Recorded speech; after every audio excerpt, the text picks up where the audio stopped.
Boa noite a todos.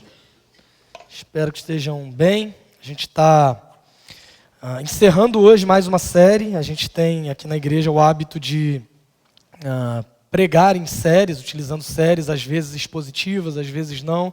Essa, de forma específica, a gente está falando sobre todo o Salmo 23, desde o começo do Salmo. A gente vem percorrendo todos os versos. Pelas últimas semanas a gente vem fazendo isso. O Salmo 23, que é um dos salmos mais conhecidos da Bíblia, é provável que seja um dos textos que você tenha decorado em algum momento da tua caminhada. E o Salmo 23, ele é uma declaração de confiança no Senhor, feita do ponto de vista de uma ovelha para o seu pastor. Esse salmo ele é escrito por um homem chamado Davi, o mesmo que derrotou um gigante, o mesmo que foi ungido e foi rei de Israel, o mesmo que é chamado no Novo Testamento de um homem segundo o coração de Deus. E ele, por ter uma experiência como pastor de ovelhas, ele escreve esse salmo para Deus como se fosse uma declaração de uma ovelha para o seu pastor, expressando ali a sua confiança, a sua segurança nesse pastor. Nesse salmo nós vemos imagens importantes de cuidado, de afeto, de zelo, de proteção.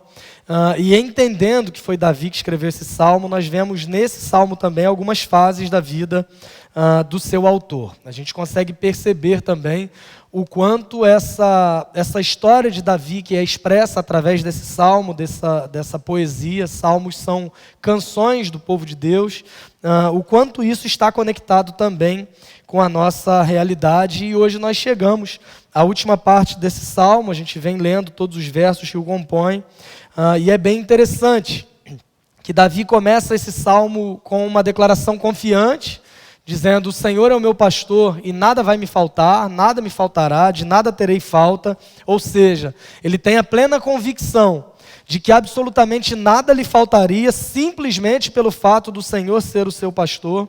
E ele conclui esse salmo também com uma declaração de muita confiança, de que ele teria absolutamente todo o necessário para viver.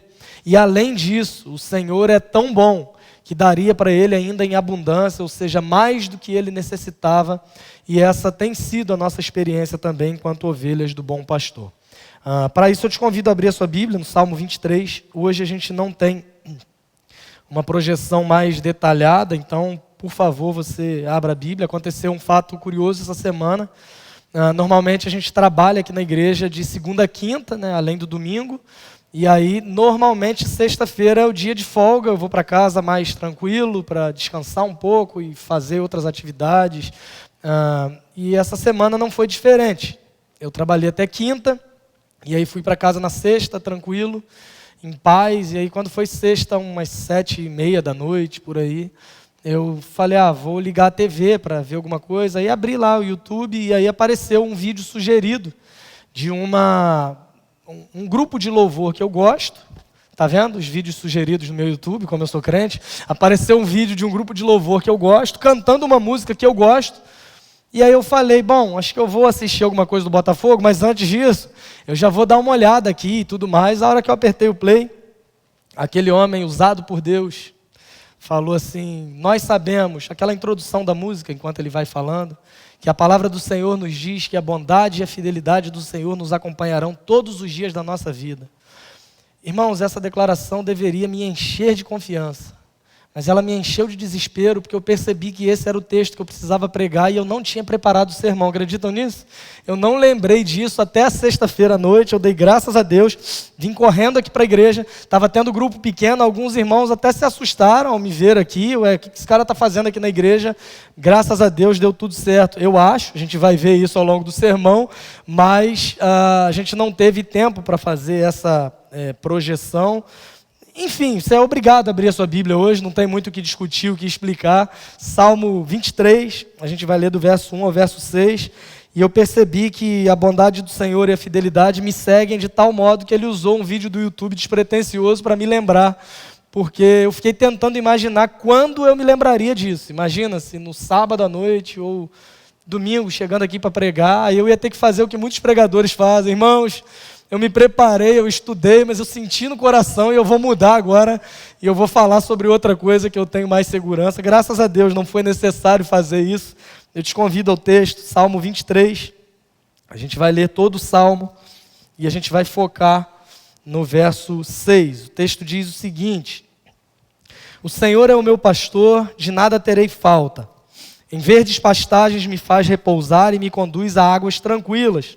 Restaura-me o vigor, guia-me nas veredas da justiça por amor do seu nome.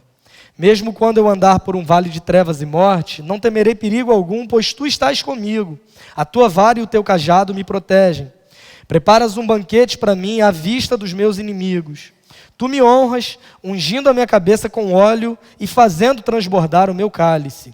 Sei que a bondade e a fidelidade me acompanharão todos os dias da minha vida, e voltarei à casa do Senhor enquanto eu viver.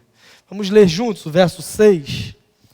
Sei que a bondade e a fidelidade me acompanharão todos os dias da minha vida, e voltarei à casa do Senhor enquanto eu viver. Vamos orar, feche seus olhos se você puder. Senhor, te damos graças pela tua palavra lida. Pedimos ao Senhor que fale conosco por meio do teu Espírito Santo que habita em nós, que cremos no Senhor Jesus Cristo, e no nome dele nós oramos agradecidos. Amém e amém. A gente vai falar um pouco mais hoje então sobre esse último verso, sobre essa declaração de Davi, encerrando esse salmo. E o que me chama mais atenção nesse verso que nós acabamos de ler é que ele começa com a palavra sei. Davi ele está expressando uma certeza. Parece uma informação muito simples, mas na verdade a forma como Davi inicia essa declaração nesse último verso demonstra toda a sua confiança e o seu contentamento no Senhor. Ele deixa muito claro que não há dúvidas para ele. Ele deixa muito claro que a afirmação que ele vai fazer é fruto de absoluta certeza.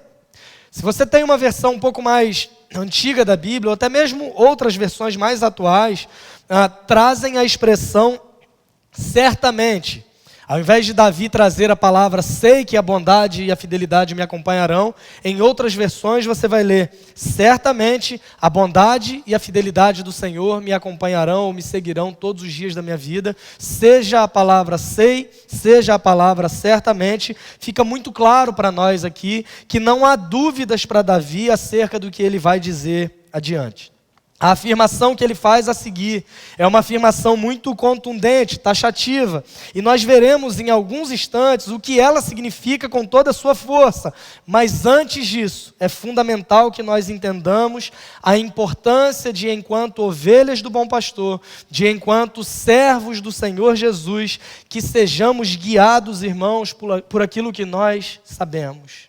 Nós precisamos entender a relevância de sermos guiados a partir das nossas certezas.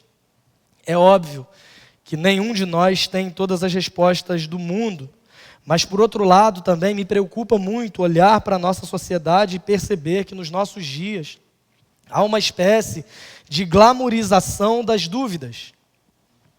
Hoje em dia, parece que é virtude o fato de você expressar que você não sabe absolutamente nada, de você não afirmar nada, de você não ser taxativo em absolutamente nada. As pessoas cunharam até uma expressão desconstruído que traz essa ideia exatamente de que eu não tenho certezas, eu não tenho como afirmar algumas coisas de modo incisivo, afinal de contas virou bonito nós expressarmos as nossas dúvidas.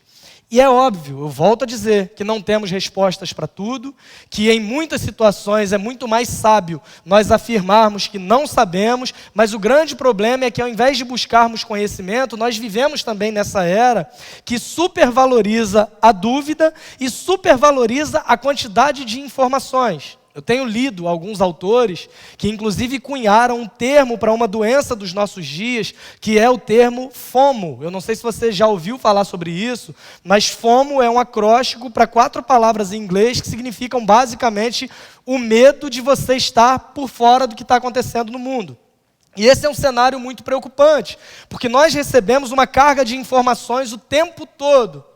Nós abrimos o nosso computador, nós pegamos o nosso celular, nós olhamos propagandas na rua, o tempo inteiro nós somos bombardeados com informações, mas ao mesmo tempo o excesso de informações tem feito muito mal para a mente do ser humano. É muito mais difícil hoje você se lembrar de um número de telefone de alguém. Algo que para você há um tempo atrás era muito mais tranquilo.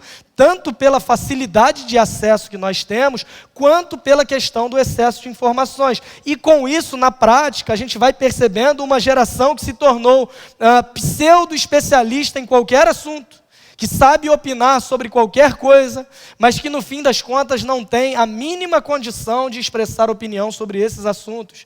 A gente percebe isso, se você é frequente o seu uso nas redes sociais, você consegue ver pessoas que leem a manchete de uma notícia, não se dão ao trabalho sequer de ler a notícia e comentam ali em cima da manchete, revelando a sua falta de conhecimento e ao mesmo tempo o seu desejo de parecer importante e parecer especialista em qualquer assunto. E esse é um problema. A gente consegue perceber isso nos nossos dias. As pessoas não querem se informar mais através de meios que são mais profundos, que são mais significativos.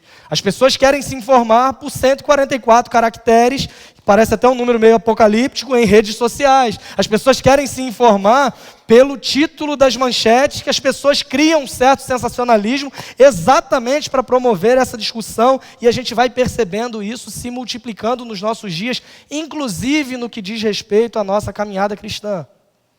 Enquanto igreja, irmãos, nós precisamos entender o cenário ao nosso redor. Nós precisamos entender o contexto do mundo, as perguntas que o mundo tem feito para nós. Mas enquanto igreja, nós precisamos ser a resposta que o mundo precisa e apresentar a contracultura do Evangelho. Mas infelizmente a gente tem percebido igrejas sendo levadas por essa maré de superficialidade, não se preocupando mais com a exposição da palavra de Deus, mas simplesmente se preocupando com o bem-estar dos ouvidos daqueles que frequentam os seus templos domingo após domingo. Quando nós olhamos para esse texto, nós somos desafiados por isso, porque Davi ele começa dizendo: eu sei. Certamente. E o grande problema de todo esse pensamento é que ele é fruto do relativismo moral tão presente nos nossos dias. As pessoas afirmam que cada um tem a sua própria verdade, que ninguém é capaz de impor ao outro o que é correto, e esse é um problema grande.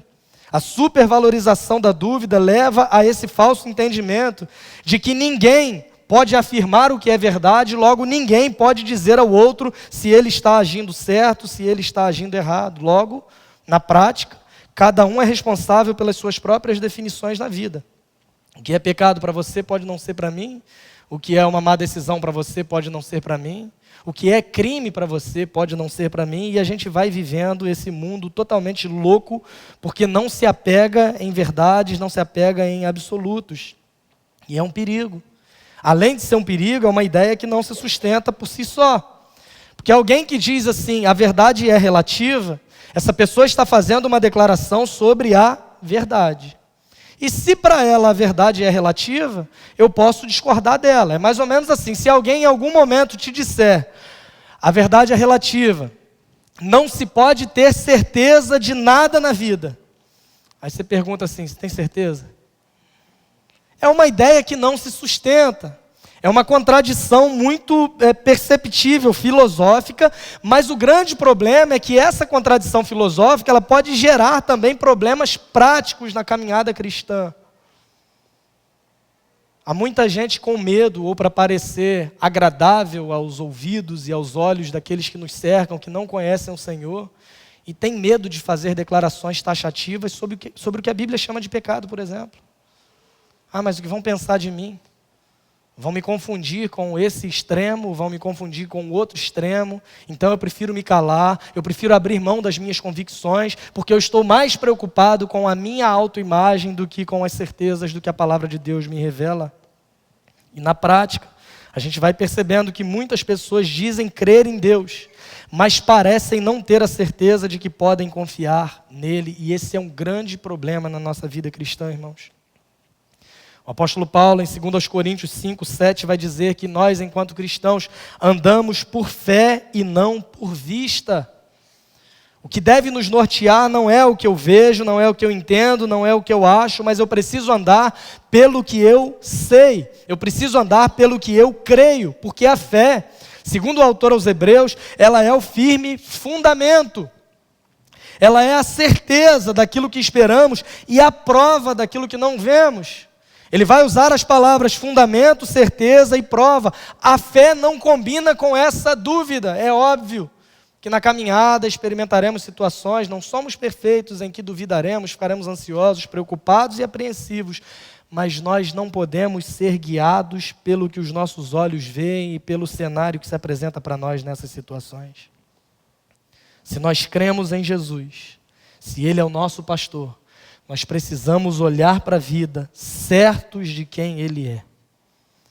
Uma das principais crises éticas que eu tenho percebido, até mesmo na igreja, é que muita gente tem preferido se guiar pelos seus sentimentos e achismos do que pelas certezas que nos são reveladas através da palavra de Deus. Isso é muito presente nos nossos dias. A gente tem essa supervalorização dos sentimentos. Você precisa ouvir o seu coração, e a Bíblia vai me dizer que o coração do homem é enganoso, que há caminhos que ao homem parecem bons, mas o seu fim é de morte. Mas a gente tem essa supervalorização. Eu ouvi pessoas já me dizerem assim, olha, eu sei que a palavra de Deus diz isso, mas eu não estou sentindo no meu coração assim. O que o senhor acha que eu tenho que fazer, pastor? Quando eu senti no meu coração, eu falei, procura um cardiologista urgente. A primeira coisa que qualquer pessoa faz quando sente alguma coisa no coração é procurar um médico. Não é comigo que você tem que conversar. Mas a gente vai supervalorizando isso. Eu sei o que é certo, mas eu não quero fazer porque eu não sinto, porque eu não tenho vontade, porque eu acho e vai se guiando pelo que acha, pelo que vê. Nós olhamos para as Escrituras, irmãos, e nós temos alguns exemplos. Um homem chamado Jó, diante de um cenário caótico, perdeu absolutamente tudo, só sobrou a mulher. E se você conhece a história, talvez fosse melhor para ele perder tudo de fato. Mas no meio de uma conversa com a sua mulher, ele vai dizer o seguinte, no cenário mais caótico da vida: eu sei que o meu Redentor vive e que por fim se levantará sobre a terra. O que faz aquele homem se manter firme diante do caos é a certeza sobre quem Deus é. Nós olhamos para o Novo Testamento e vemos um homem que enfrentou inúmeras dificuldades, que foi o apóstolo Paulo. Em um dado momento, no meio de uma das suas maiores crises, ele escreve para uma igreja dizendo: eu sei em quem tenho crido e estou certo que Ele é poderoso. O apóstolo João, escrevendo para igrejas do primeiro século que estavam sendo bombardeadas com falsos mestres, tentando perverter a mensagem do Evangelho, ele diz para esses irmãos: eu escrevi essas coisas a vocês que creem no nome do Filho de Deus, para que vocês saibam que têm a vida eterna. E quanto a nós, irmãos, nós temos norteado a nossa vida no que nós sabemos sobre Deus. Nós temos pautado a nossa vida nas certezas que nos são reveladas através das Escrituras. Nós temos vivido pela fé de fato, ou nós temos permitido que a semente da dúvida roube as certezas do nosso coração. Davi começa esse trecho dizendo certamente, Davi começa esse trecho dizendo eu sei, eu estou certo. Ele está certo sobre o quê? E a gente continua a leitura dizendo sei que a bondade e a fidelidade me acompanharão todos os dias da minha vida. Ele descreve algo interessante. Ele está certo que a bondade e a fidelidade do Senhor o acompanharão. Ele fala da sua percepção sobre características e atributos de Deus. E ele usa uma palavra aqui que para mim é a palavra-chave dessa declaração. A NVI, que é a versão que eu uso, traduz por acompanharão. A maioria das versões, da Almeida, por exemplo, ela vai trazer a palavra seguirão. Sei que a bondade e a fidelidade, ou a bondade e a misericórdia, me seguirão todos os dias. A palavra hebraica utilizada aqui no original, nesse texto, tem mais essa ideia mesmo de seguir, de perseguir, de ir atrás de modo implacável. E eu penso que é fantástica essa percepção que Davi tem da bondade e da fidelidade do Senhor. Não é que a bondade e a fidelidade do Senhor estão apenas do meu lado o tempo inteiro, é muito maior do que isso. É a certeza de que elas me perseguem, É a certeza de que por mais que eu tente fugir, a bondade e a fidelidade do Senhor, elas vão atrás de mim o tempo todo. É a certeza de que por mais que eu tenha vacilado na caminhada, por mais que eu tenha me entregado em situações de pecado ao longo da minha vida, por mais que eu tenha tomado decisões erradas na minha jornada, ainda assim, a bondade e a fidelidade do Senhor estão me seguindo. É como se eu estivesse tentando me desvencilhar disso, mas ao mesmo tempo, quando eu paro para pensar, a bondade e a fidelidade do Senhor estão correndo atrás de mim, como cães pastores vão atrás de ovelhas errantes, para usar a figura que Davi utiliza nesse salmo. É bem interessante que no verso anterior ele faz menção aos seus inimigos, que poderiam estar perseguindo Davi a essa altura. O Senhor prepara uma mesa para mim, mesmo à vista dos meus inimigos, e Ele dá essa declaração confiante logo no verso seguinte, que é, em certo sentido, uma espécie de ironia. Eu não estou preocupado com os meus inimigos estarem me seguindo, porque eu sei que quem me persegue de fato, e eu posso ter a certeza, são a bondade e a fidelidade do Senhor o tempo inteiro e a despeito do que eu possa fazer ou deixar de fazer. Irmãos, essa era uma realidade muito clara para Davi. Nos piores momentos de pecado da sua vida, nos melhores momentos da sua vida, ele consegue perceber a bondade e a fidelidade do Senhor o perseguindo. Por exemplo, quando ele se interessa por uma mulher que não era sua, uma mulher chamada Batseba. Ela era casada com um homem chamado Urias, e Davi, além de ter relações com essa mulher, ele arquiteta um plano para matar Urias. E ele executa esse plano, esse homem morre, aquela mulher engravidou de Davi, toda uma história complicada. A gente poderia pensar agora, a bondade e a fidelidade do Senhor vão deixar esse homem tão mau, tão perverso. Mas ainda assim Deus envia um profeta para confrontá-lo, e o confronto é com o objetivo de restaurá-lo, de fazer com que ele se arrependa e confesse o Senhor. E ele responde em arrependimento e contrição, compondo um dos mais belos salmos de toda a Bíblia, que é o Salmo 51. Quando ele diz: tem misericórdia de mim, Senhor, apaga as minhas transgressões, restitui-me a alegria da tua salvação, cria em mim um coração puro, renova dentro de mim um espírito estável e inabalável. Não me expulses da tua presença e nem retires de mim o teu Santo Espírito. O que levou Davi até esse arrependimento? A bondade e a fidelidade do Senhor, que o perseguiam por toda a sua vida. Que exemplo para nós, irmãos. E o que me agrada nas Escrituras é exatamente isso. A Bíblia não nos vende imagens de homens perfeitos, como nos nossos dias. Você precisa investir o seu dinheiro, compre o meu curso, faça tudo o que eu faço, faça tudo correto, do jeito que eu sempre fiz, e você vai alcançar sucesso. Criação de filhos, curso tal.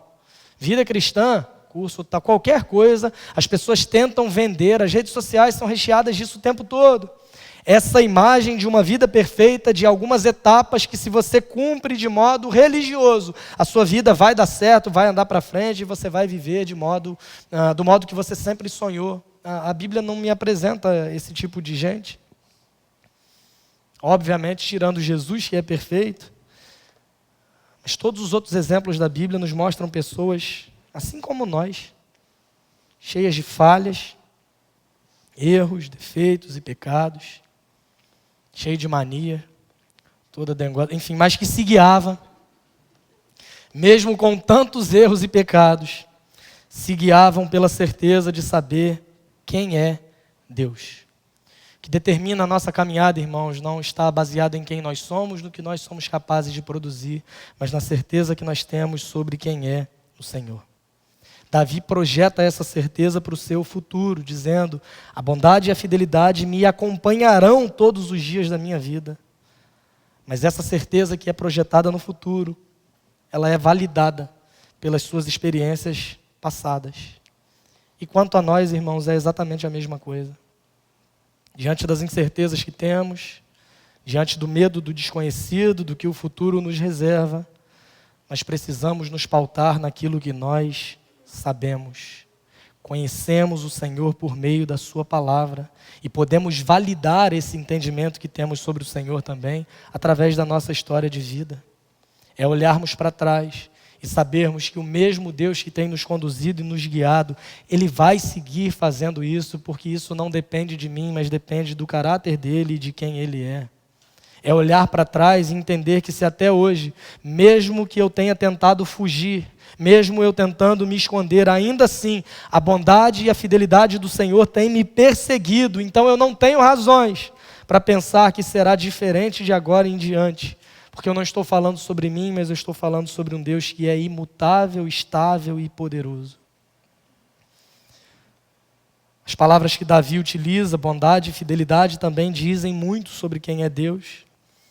O conceito de bondade, no grego, não, lembrou de Tropa de Elite, né, se você viu? Mas o conceito de bondade lembra um entendimento primário para os israelitas sobre quem é o Senhor.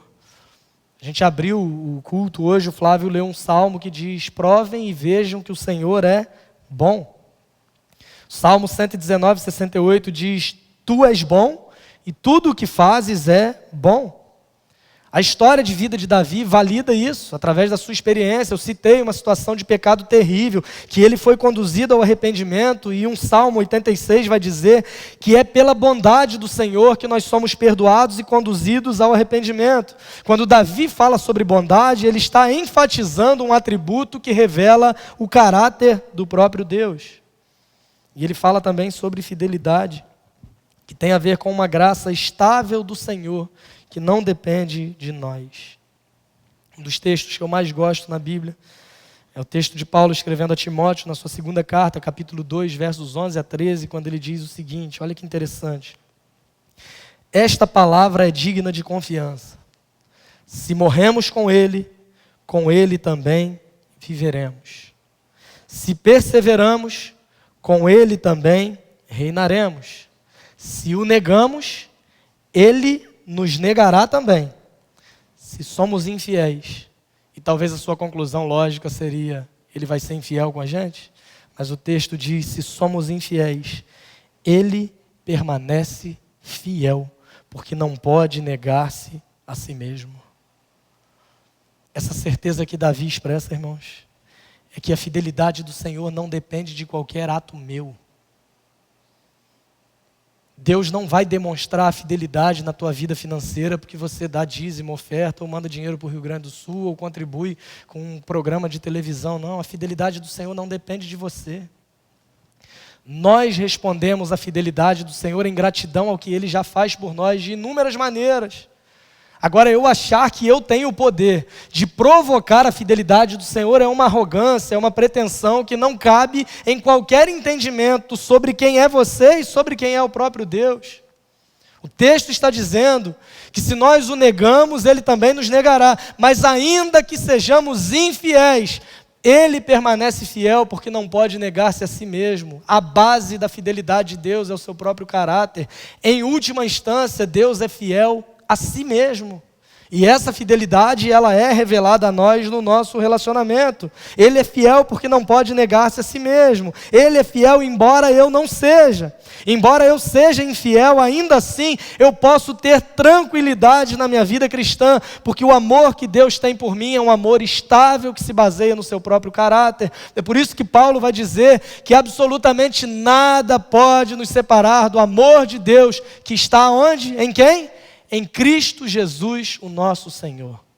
O amor de Deus por nós não se baseia no que eu posso produzir. O amor de Deus por mim não se baseia no que eu posso fazer. O amor de Deus por mim não se baseia na minha capacidade de obedecer, de ser religioso, de cumprir regras, de frequentar a igreja, de participar de grupos pequenos. O amor de Deus por mim está em Cristo Jesus, então é um amor estável, definitivo. O amor de Deus por mim é um amor que é fruto da sua fidelidade, e Ele é o Deus da aliança. Ele é o Deus que nos mantém firmes e seguros debaixo de suas poderosas mãos. Davi enfatiza bondade e fidelidade, representando o próprio Deus que está continuamente perseguindo Davi no bom sentido.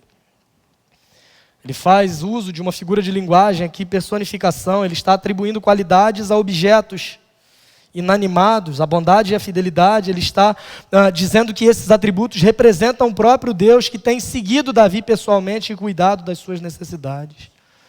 Ele foi capaz de entender isso e de afirmar: eu sei Ele não diz eu acho que a bondade e a fidelidade do Senhor. Ele não diz eu percebo, eu sinto. Porque em momentos você pode sentir, em outros momentos você pode não sentir, mas a bondade e a fidelidade do Senhor te seguem independente do teu sentimento.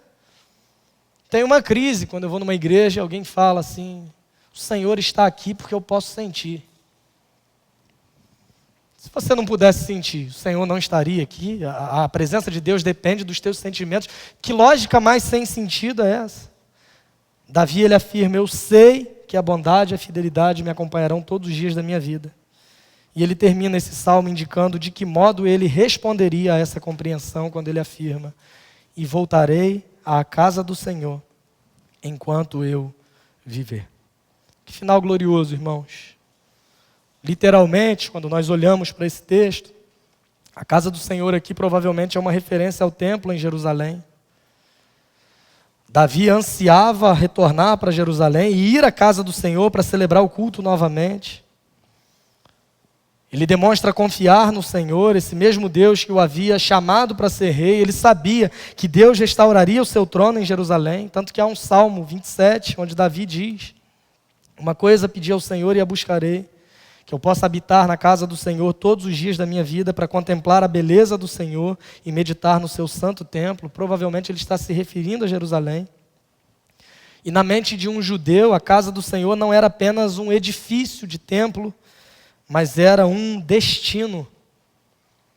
Todos ansiavam pela oportunidade de subir ao templo para adorar, e o templo representava esse lugar assim de modo pleno, definitivo. Todos eles conheciam esse contraste entre a luta diária pela vida e contrastavam isso com a glória do templo, da casa do Senhor. Por isso existem salmos de ascensão, salmos especificamente que eram cantados quando essas pessoas estavam caminhando em direção ao templo. Mas além disso, esse verso traz para nós também a ideia de uma habitação permanente com o Senhor. Outras versões vão dizer, habitarei na casa do Senhor para sempre. A ideia da eternidade com o Senhor. O fim da linha nesse relacionamento com o nosso pastor, aliás, é uma linha sem fim, porque nós estaremos com Cristo eternamente. E de que modo nós nos apropriamos de uma promessa tão gloriosa através do Evangelho? A boa notícia do que Deus em Jesus fez por nós.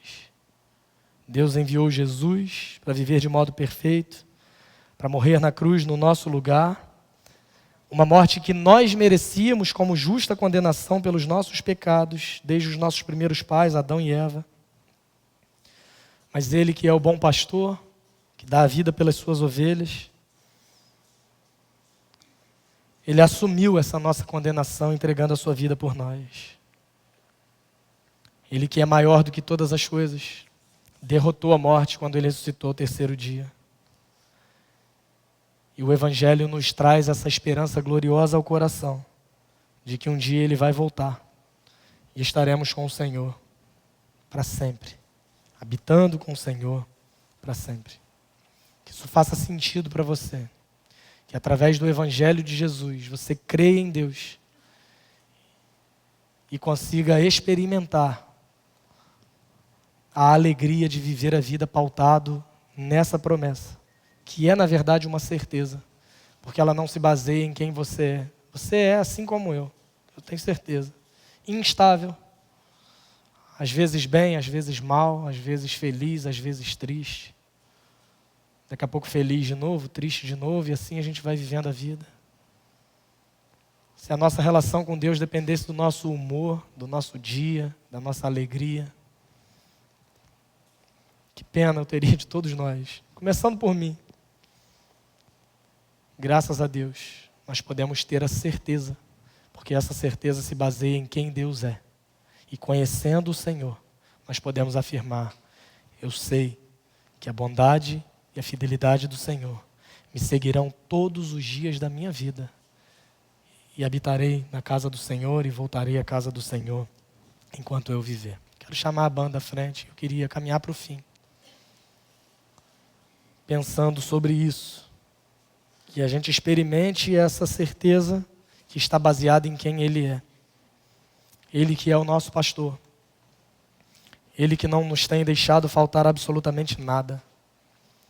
Ele que nos faz repousar em verdes pastagens. Ele que nos conduz a águas tranquilas. Ele que restaura o nosso vigor. Ele que nos guia pelas veredas da justiça por amor do seu próprio nome. Ele que garante que está conosco e por conta disso nós não precisamos temer, mesmo diante de um vale de trevas e morte. Ele que nos protege. Ele que prepara um banquete para nós. Ele que nos honra. Ele que nos dá um cálice que transborda. Ele que nos acompanha todos os dias da nossa vida com a sua bondade e a sua fidelidade. Ele que faz brotar em nós o desejo no nosso coração e nos dá também condições de habitarmos com Ele eternamente através da fé que depositamos na pessoa e na obra de Jesus. A esse Deus, o nosso pastor, o nosso Senhor, sejam honra, glória, sabedoria, força e poder pelos séculos dos séculos. Amém. Que assim como Davi, nós respondamos a essa certeza em adoração. Nesse momento, nós faremos isso cantando sobre a fidelidade do Senhor em todos os momentos e sobre a sua bondade que nos seguirá todos os dias da nossa vida. Que Deus em Jesus te abençoe para a glória dele mesmo.